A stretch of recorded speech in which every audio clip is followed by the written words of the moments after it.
মুখ্য সচিবকে ঠিক করতে হবে সংবিধান ফাইনাল না মমতা বন্দ্যোপাধ্যায়। মুখ্য সচিব মনোজ পান্থকে জাতীয় নির্বাচন কমিশনে তলব নিয়ে খোঁচা দিয়েছেন শুভেন্দু অধিকারী। মঙ্গলবার পাণ্ডবেশ্বরে নারী সুরক্ষা যাত্রা করেছেন রাজ্যের বিরোধী দলনেতা। সেখান থেকেই মনোজ পান্থকে উদ্দেশ্য করে বলেছেন, যদি মমতা বন্দ্যোপাধ্যায় ফাইনাল হয় তাহলে ওনার চাকরি থাকবে না। তিনি বলেছেন, ভোটার লিস্টে মৃত ভোটার এক ব্যক্তির দুই জায়গায় নাম ভুয়ো ভোটার এবং বাংলাদেশি মুসলমান এবং রোহিঙ্গাদের নাম থাকবে না। তার দাবি, এসআইআর হলে তৃণমূলকে খুঁজে পাওয়া যাবে না, তাই এরা এসআইআর আটকাতে চায়।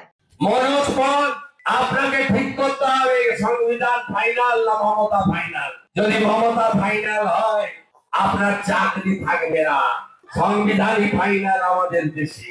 চারটে ক্যাটাগরির নাম ভোটার লিস্টে থাকবে না, মৃতর নাম থাকবে না, ডবল এন্ট্রি থাকবে না, ভুয়া ভোটারের থাকবে না, আর বাংলাদেশি মুসলমান রোহিঙ্গার নাম থাকবে না।